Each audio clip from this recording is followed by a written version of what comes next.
Good evening, and welcome to College Information Week 2023. My name's John Young. I'm one of the college counselors here, and I'm pleased to introduce 11 sessions over the next 4 nights, moderated either by myself or Mr. Grifa. We hope you enjoy and get a lot out of these presentations. We're blessed to have a great group of college admissions experts who are willing to share their time with us during a very busy part of the year. Our first presentation will be How to be an Educated Consumer in the College Process, led by Mr. Jeff Grifa. It is a pleasure to be here for this week and leading off our College Info Week.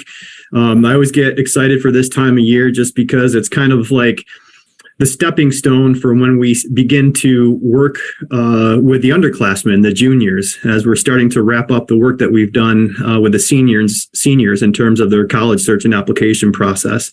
Later on in the spring, we'll be helping our seniors with the decision-making process, but we're not there yet. We're now starting to gear up for you underclassmen and your families. So I'm really happy to be here. I think we have a great week.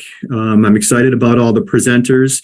And I'd like to say that I'm really happy to be here at McQuaid. This is my 20th year, and it's been a long time, but it's gone by so extremely fast. And I work with some great people. It's been a pleasure to work with John and Amy Sheffer and my other colleagues who are school counselors, as well as working with Anne-Marie Galetto in the College Advisement Center. I think we have a great team here, people who want to support all of you, students and families throughout this process.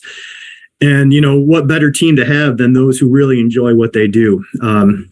So it doesn't matter to any of us. When you need help, when you have questions, please reach out so that we can help you the best that we can and keep you moving forward throughout this process. And I will say that this is a process. College, search and application, it has to be a process. It can't necessarily be an event because of if it is an event, then it's going to be, I think, pretty stressful.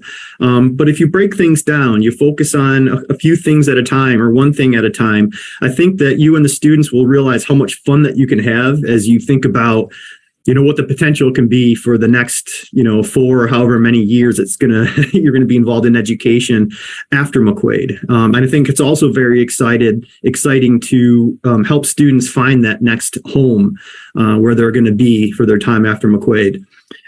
So like I said, this is 20 years I've been doing this, and between John and Anne-Marie and myself, I think you've got well over 80 something years of experience. So especially after the COVID year, I think we've almost seen it all. So please, like I said, don't hesitate to reach out and let us know what you need. Okay. So in the time that I've been working with students on their college search and application process, I have to say that there's been one thing that's remained constant throughout all of the changes that have happened, the evolution of the college world and admissions. And that one constant thing is the need for research, and that students need to find, I think it's important for them to get an idea of what it means to find a good fit college. With several thousands, like 3,000 to 5,000 colleges out there, there's going to be more than one perfect fit.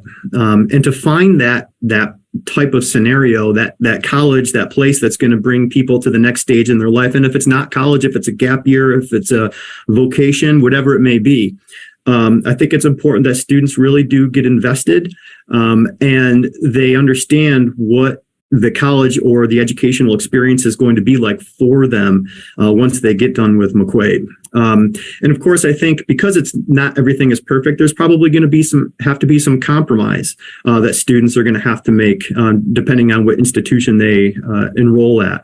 Because even though, we might have things in mind that we absolutely need, not every place is going to offer those. So it's important that students do understand themselves so that they can prioritize and make the best informed decision on where to enroll.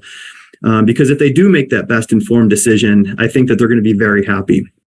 So in addition to that, for students to be able to find a good fit, they need to know themselves. I think it's important that they understand what's important to them, what are their values.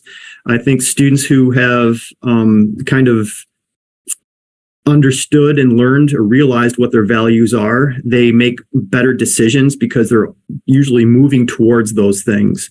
And it's also, I think, an important thing that students understand what their skills, what skills they have, what personal qualities that they're going to be bringing to the table as an undergraduate student. Because if they know what their values are, if they understand what their skills and personal qualities might be, then you can find that compatibility. Right. So students, I think they have to understand what they're going to be bringing to the table, but through the research, being an educated consumer, they're going to learn about what those colleges are offering. And then when they learn about those, they can look at how they're going to fit into that learning environment. So the students learn about themselves, their skills, their qualities, and they match it up to those different environments that colleges offer to find the best fit possible for them. Okay. So I think also that research that students can do, students and families can do, can also increase confidence. And that's kind of an intangible thing. I don't know that you can necessarily quantify confidence, but it's something that students can grow and start to realize in themselves as they think about the next phases after McQuaid. And the other thing to consider is that this is a very dynamic process.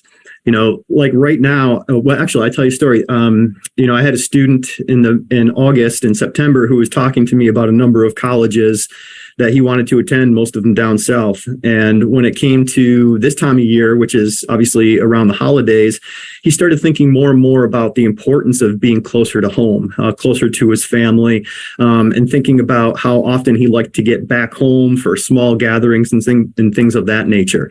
So what he had thought he had determined for himself previously has changed. So not only is it important for students, I think, to understand themselves, but also be open to new ideas as they get introduced to them by other people or through their own ideas. Okay. So how do you become an educated consumer or an educated consumer? I always confuse that. I like to call the students informed consumer, but that's a little bit different than the name of this presentation. But if I say informed, I mean educated and vice versa. So at any rate, there are a lot of tools out there that will help students find at least identify some colleges that can meet some of their, if you want to call them surface level kind of priorities, like size, location, and some more meaningful, like the major and the size of the student body. So I'm going to use at least one of them today, and I'll introduce a couple others that you can use in the future, in addition to the one I'm going to show today. But ultimately, my goal is to simply introduce these tools to you and kind of show you or key in on some specific aspects that you might want to consider. But I also want to tell you that this is an individualized journey. Each student has to kind of come up with their own ideas because each person is different. My idea for what I want to major in and what I think is going to be a good college environment for me is going to be different for somebody else that might be in my class. So it has to be an individualized process for students to find out their own wants and needs for the college. So these surface level items like size and location, et cetera, they can attribute to a lot of people, but you have to dive deeper. Because if you think about it, all the data that you're going to see that colleges post, typically those data points are to market themselves. Colleges want students to apply. Okay. Obviously, they're not going to accept everybody. They cannot accept everyone, but they definitely want you to apply. And to increase the number of applications, of course, they'd want to show you the highest sets of SAT and ACT scores for those who submitted them. They would want to show you a favorable faculty to student ratio. They would want to show you that 99 to 100% of their students have all of their financial need met. But you have to look behind what those numbers actually mean and what it entails when somebody has 100% of their need met. It's not just going to be scholarships and grants, but it might also be loans. So students have to be educated and understand what to look for so that they can find out what the best college fit is for them before they enroll. So what I did is I put together some resources that will be available for you after this presentation or in the coming days. And the resource has a number of links. Let me go to my share screen here. Okay, so you can see it here. So there's a number of, like I said, resources that you can come back to and play around with. Some of them you're going to like more than others. Some are going to be more useful for parents than they are for the students. But nonetheless, I think they're going to be useful for just about everyone. All right. So what I'm going to start off with is the College Navigator right here. Okay. So the College Navigator is run by the National Center for Education Statistics, which you can see right there at the top. It's also available for students in the Common Application. All right. So pretty much the seniors know what the Common Application is. They're very familiar with it at this point. And if they're not, those students, I'll have to drag them in here. But many underclassmen might not be familiar with the Common Application, but essentially what it is one college application that can be used for, I think, around 1,000 colleges in the country. Okay. But when you get into the Common Application, when you go to a college's information page, you can also see that there's a link for this College Navigator site. Okay, so this is not the only place where you can access it. What I would say is just use my resource page, get to it, and then you can, it says right there, you can add College Navigator to your browser. So do that for easy access. All right, so I'm going to expand the search options. And I'm not going to go through all of these. I'm just going to take a few just for demonstrative purposes. All right.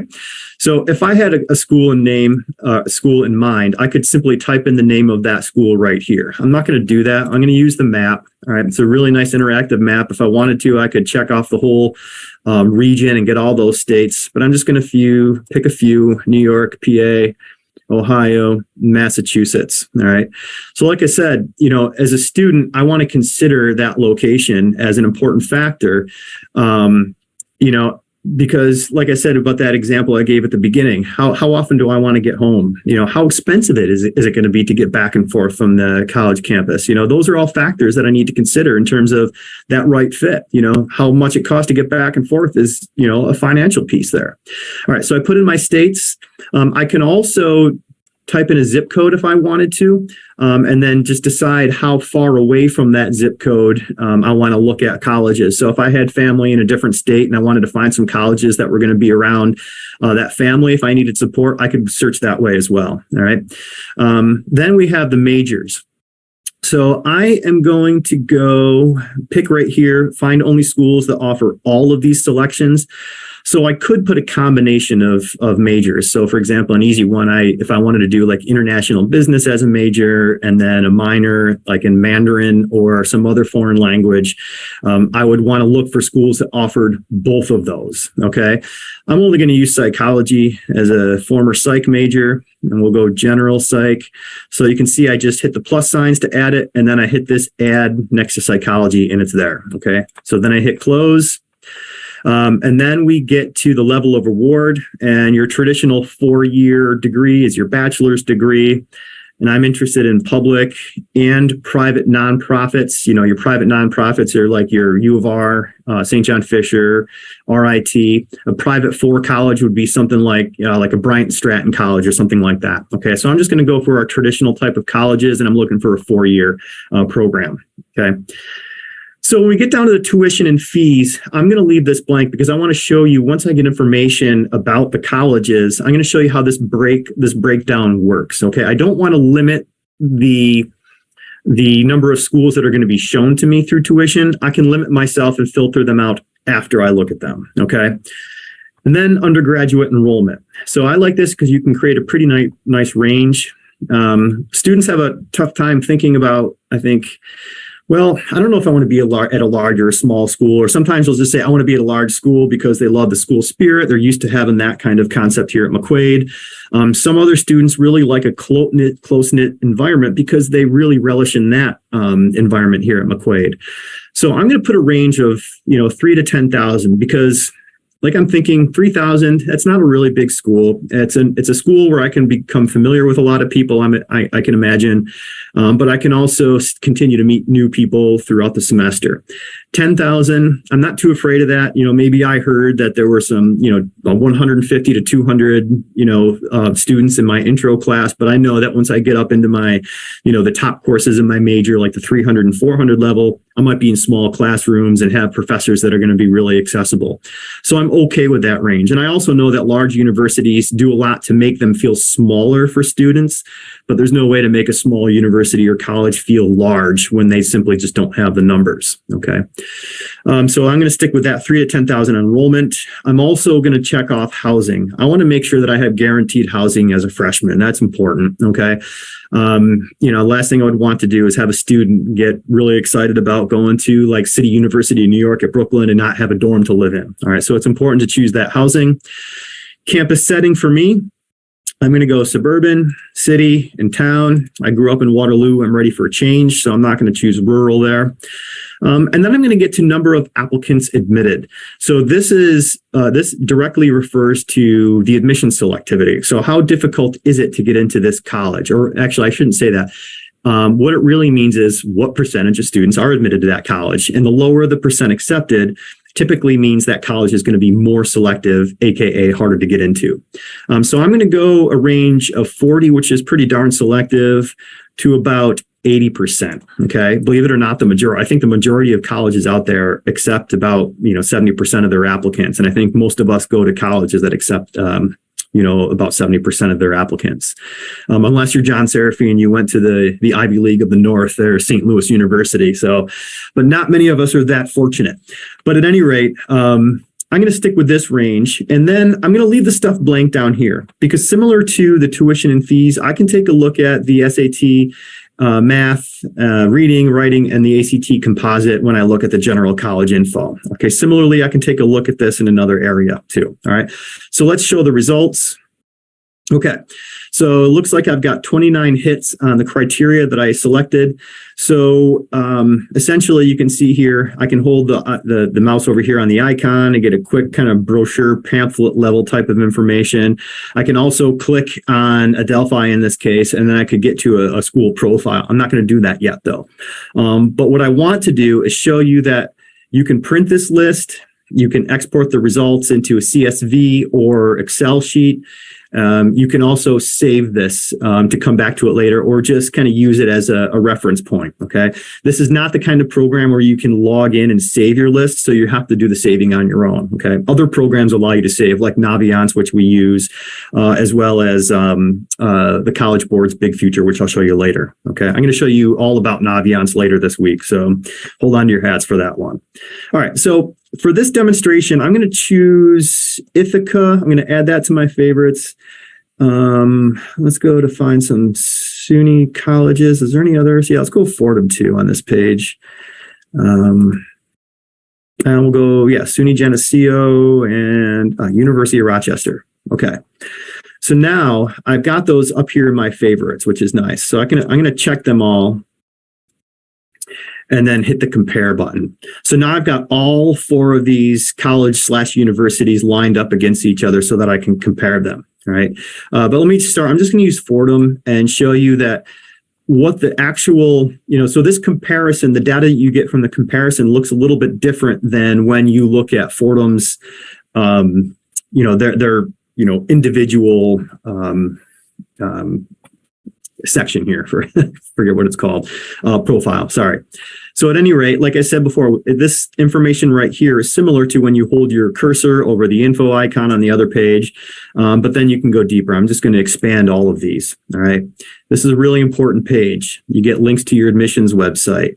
When I talk to students about really diving deep into a college website, let's say Fordham is on their list and they want to learn more about it.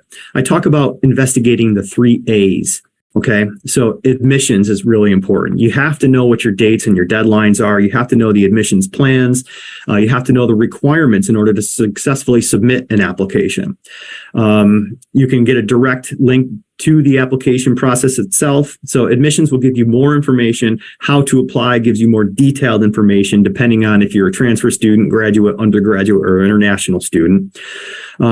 So admissions is important. The second A is academics, which is listed down later in this section. So it's important like I said, I chose psychology for my major. So if I really want to learn about what it's going to be like to be a psych major at Fordham, then I should check out the academics page and click on psychology, learn about what courses I have to take, what courses I can take, Maybe I can get really excited about the course lineup. Maybe I get turned off. Okay, that's the stuff that will help me move colleges up and down on my list. All right. Financial aid. So admissions, academics, and aid. 3 very important A's that you should be diving into in a college website. All right. So the financial aid is going to show you everything you need to know about cost of attendance, available scholarships, etc. But what they're not going to do is give you the breakdown of information like this National Center for Education Statistics website will do. Okay. So I'm going to show you that stuff later. You also had the link to the net price calculator, which every college website has to have. And this gives you an opportunity to get an individualized estimated financial aid package for that college by inputting your tax information, by inputting grades, GPA, maybe SAT scores, AP scores, and depending on the calculator itself, you might even be able to put in like certain accolades, et cetera, to get that estimated financial aid package to help you plan to move forward. Okay. Other important aspects, special learning opportunities. I have a lot of students who are interested in pursuing ROTC programs. You can see the other opportunities here. And this is an important one as well. Undergraduate students enrolled who are formally registered with the Office of Disability Services. So one of my roles here is the Services for Students with Disabilities Coordinator. And so we do have students here at McQuaid with learning needs. And there are students, 9%, who are registered with the Office of Disability Services at Fordham. So they have at least 9% of students who are registered that have learning differences and learning needs. So if you are a student who has learning needs, this is going to add another layer to your college research. All right. So you need to get in touch. I think you should get in touch with the Office of Disability Services to learn about, the services and academic interventions that they will offer students. Because in high school, most of that stuff is standardized, not at colleges. They're all different. All right. They all might have different documentation requirements, et cetera. So you need to learn about that. Okay. And then down here, you see the faculty and graduate assistants by primary function. So you have like how many faculty, full-time 733, part-time 1,047. So this is something to look at. If I'm a student who is really thinking about wanting to be part of one of those, close-knit colleges or universities, and I want to make sure I have access to my professors, I wouldn't have known that there are more than 1,000 part-time faculty members there. I probably would have assumed that they're all full-time, not knowing much about college life as a high school junior, sophomore, or senior for that matter. Okay. So that could skew the numbers a little bit more. What's the student to faculty ratio for full-time professors? In addition to that, if I'm if I'm a business major or if I'm a psychology major, they might, because there's such a large percentage of students that are majoring in those areas, they might have more part-time professors or faculty members to cover the number of classes and the extra number of sections. Does that mean that they're going to be available when I need them or not? Okay, so that's something that students might want to look into as well, because usually you see, we have a 10-to-1 student to faculty ratio, a faculty to student ratio. And so you want to look behind those numbers as this program is about. All right, so now you're going to see the breakdown for tuition fees, estimated student expenses, and you can see they give you the trends of data for 4 years. Okay, so tuition and fees. This is simply the cost of instruction. Okay, so you can see that Fordham froze after during the pandemic. They decided to freeze their tuition from 2021 to the 2021-22 school year. That may change for next school year. Okay, in fact, we can calculate that here, which is a pretty cool tool. Then you can see the books and supplies estimated cost. That's always going to change. That's also dependent upon major. Okay, if I'm an art major, I might have to spend way more on supplies than like a psych major. All I need is books, really. Okay.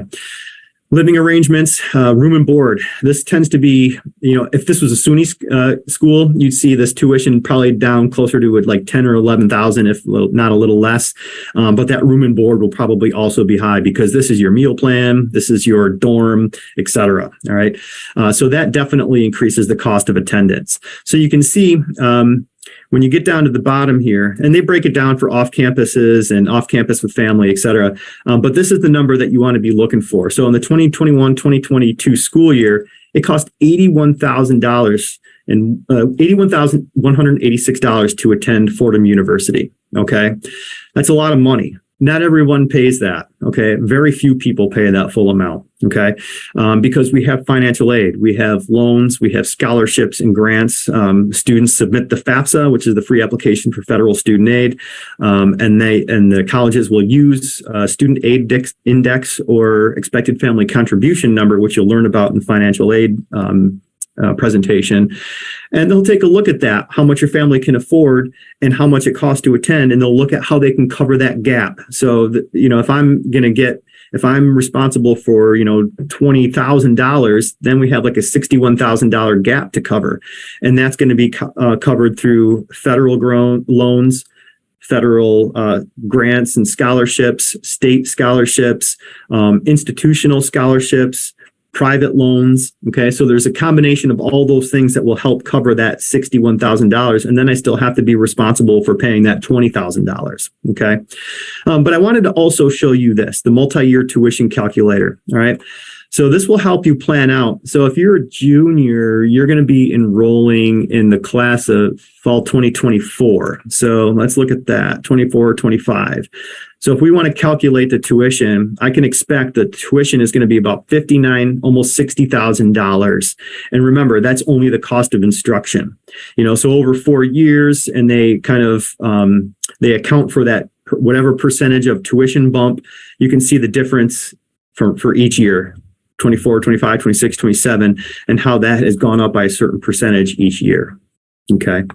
And so tuition wise, that's what I'd be paying. It's a lot of money. Okay.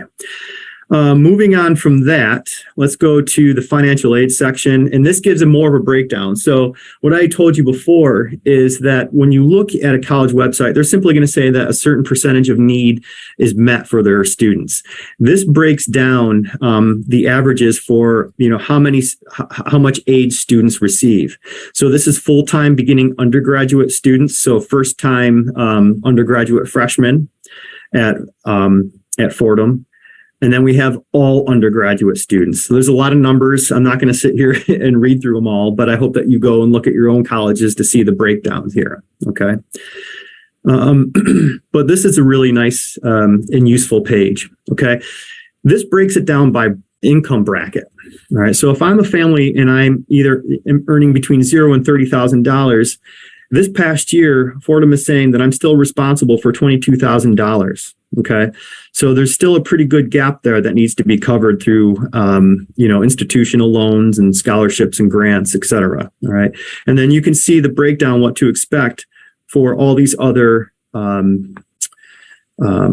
income brackets here. So this is useful. So if you still want to get deeper than this, so if you're thinking, well, this just doesn't quite cut it.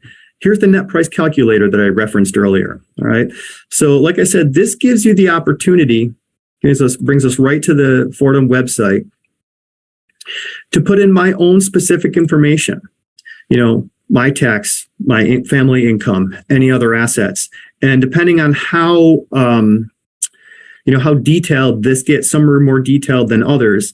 Like I said, I might even be able to put GPA, AP scores, SAT scores in there, et cetera, to get a more accurate idea than what this table is actually providing. All right. All right. So then we get to enrollment. You can see this is simply your demographic breakdowns: attendance, undergraduate, full-time, part-time, gender breakdown, race and ethnicity breakdown, residency, in-state versus out-of-state, graduate and undergraduate, distance learning, number of applicants, number of students who are enrolled. All right, this is really important. You can see right here that Fordham University received 46,275 applications. They admitted 58% of those applicants because they had to predict an 11% enrollment. Okay, so that is a 19% yield rate. All right. The yield rate is essentially the percent of admitted students who enroll at a college. So selective colleges broadcast their acceptance rates.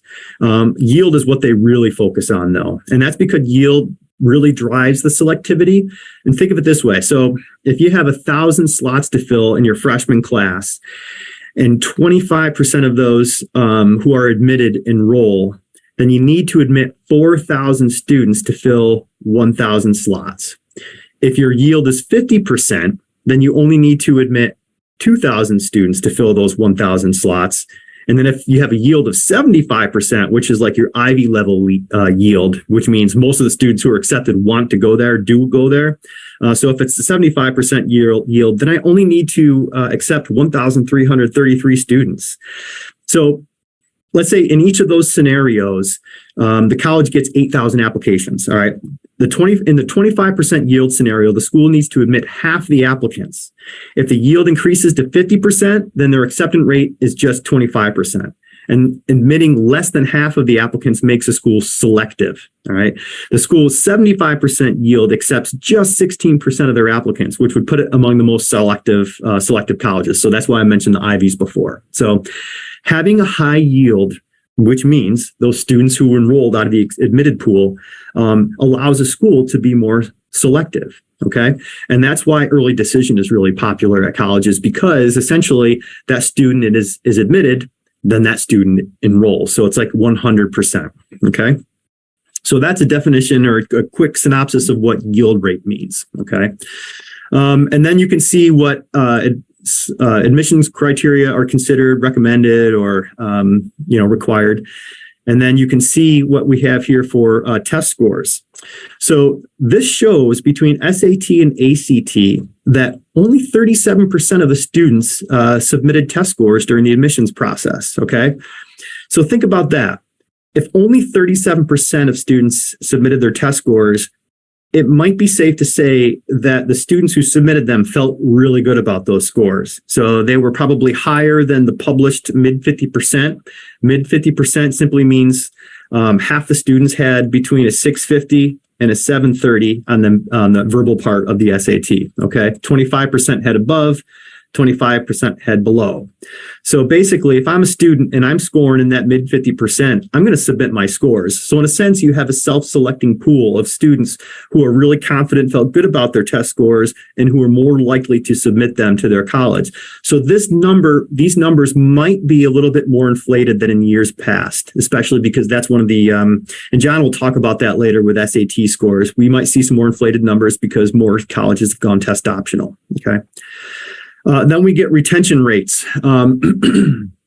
So retention rates, simply put, is the measure of the percentage of students, first-time students who are seeking bachelor's degree who return to the institution to continue their studies the following fall. So basically, if I'm a first-time freshman enrolled in a 4-year degree program, if I come back in my sophomore year, I contribute to that positive retention rate. All right. So freshman retention rates can really provide a window into a number of aspects of a university or college. Like a low retention rate could indicate a number of issues. Maybe the recruitment and admissions process creates a poor match between the student and college. It could mean an environment that is not supportive of student success. Could even mean that the institution is in financial stress and cutting instructors, programs, equipment, et cetera. Regardless, you got to look deeper than what that statistic says. All right. Many schools have as their mission to reach out to non-traditional students or first-generation students. But given their life challenges for these groups, these students might find it more difficult to pursue higher education in a traditional manner. So some of them, these folks might stop and start numerous times, and that contributes to a lower retention rate, even though they've gotten the degree later on. So it's going to be different for everyone. I might decide to transfer out of college or drop out because maybe I just don't like it there. Maybe it's too hot. Maybe it's too cold. Maybe the food's terrible. Maybe I don't like my roommate. Maybe I can't afford it. So there's so many factors that come into retention rate. I think the best way to influence that as an individual student is to really do the research and get that good concept of that compatibility that I talked about earlier. Okay. All right. So that's retention rate. And then we can see the graduation rates for students pursuing a bachelor degree. So we have, I think these are within 8 years for here. So I was saying 4 years, but so percentage of full-time, first-time students who graduated in the specified amount of time and began in the fall of 2013 or 15. So we have 78% graduation rate for 4-year, 6-year, and 83% for 8-year. Okay. And obviously we don't have that yet for the fall of 2015. They just can't put the data next to it. All right. So this is graduation rates. And then we have 6-year graduation rate, And then 6-year graduation broken down by race, ethnicity, and students pursuing bachelor's degree. So you have a nice breakdown, which goes into way more detail than some of the college websites are going to give you. And then you get into outcome measures. These are going to be important as well in terms of employment. Okay, who earn their degrees. And then you get to see a breakdown of majors. How many students are, in that particular degree program and at what level. Okay. So I think psychology might be highlighted here because I chose that. Yep, psychology. So I can see that they have 119 undergraduates in that program, 12 graduates. Okay. So a lot of good information here by the National Center for Education Statistics. Some stuff you might not even need. And here's a little bit more on retention rates. And you even get athletic information. Okay.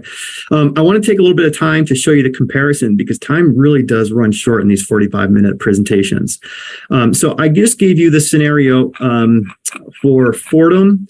But let me go to this one where that compares the 4 colleges next to each other. Okay.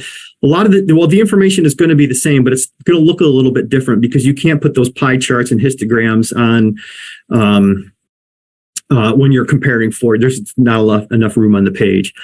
So this gives us the breakdown here. We remember seeing 81,000 for Fordham here, 65,000 for Ithaca, $26,000 for SUNY Geneseo, obviously because that's a SUNY school, so tuition is going to be much less.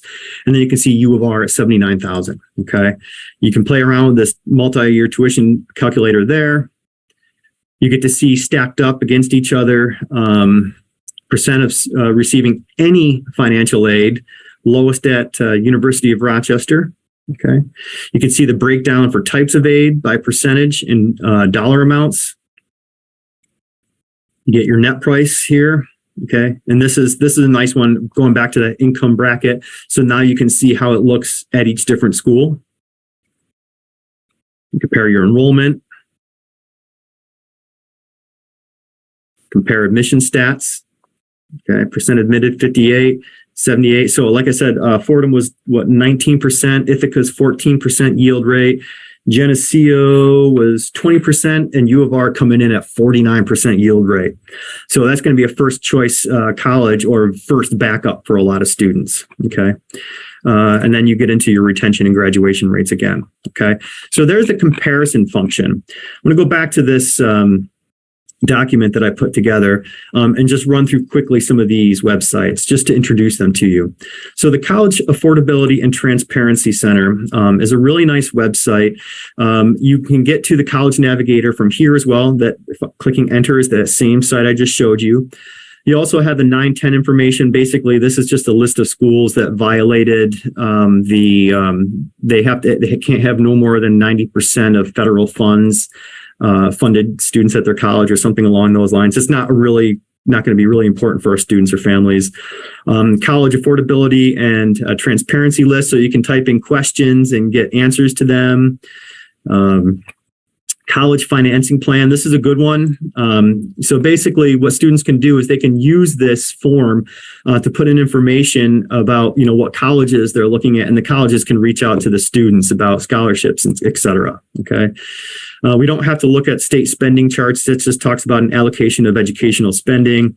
The net price calculator center. So this is just a single point of agencies, if you will. So all I have to do is type in some colleges and I can get access to their net price calculator. It just takes me right to it. So I don't have to go searching through the college websites, which is really nice and useful.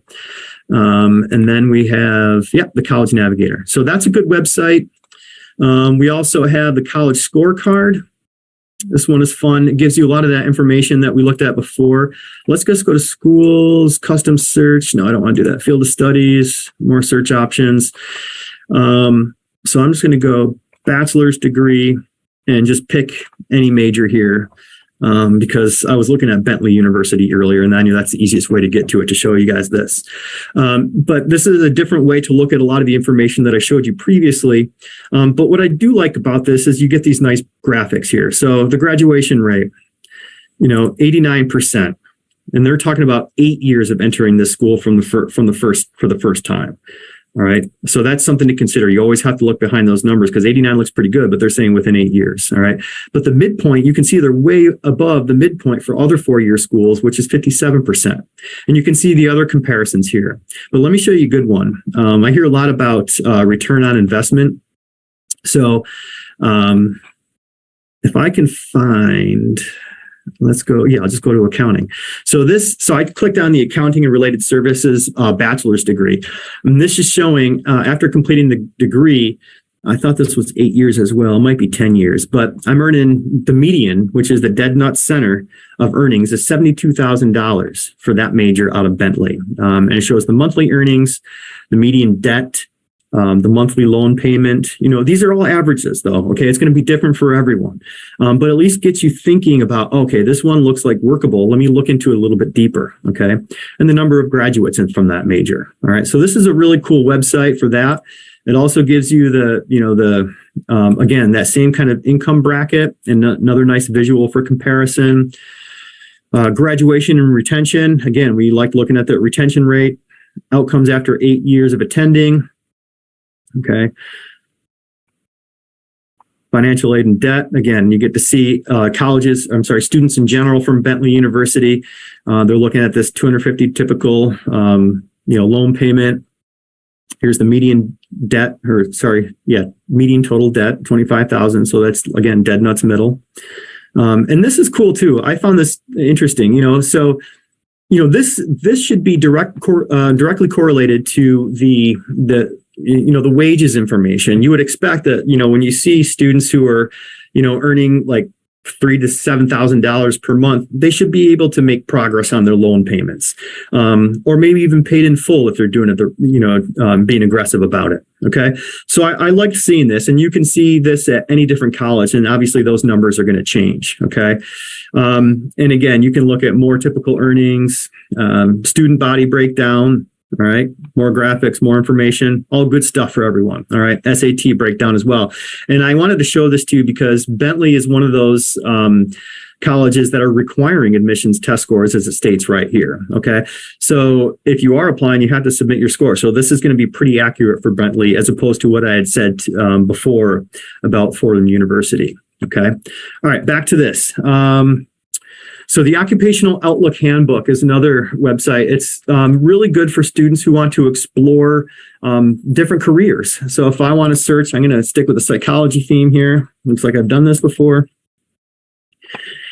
It's just going to give me information about wages, what they do, how to become one, similar occupations. And I always like the more info.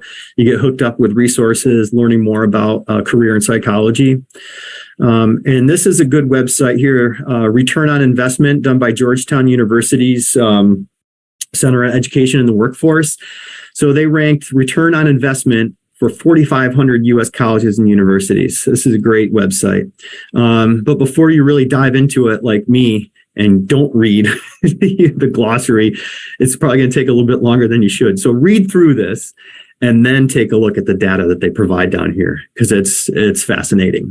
So I think you really might want to dive into this if you're someone who really likes to crunch some numbers. Okay. And finally, the last resource I'd like to show you is the Big Future.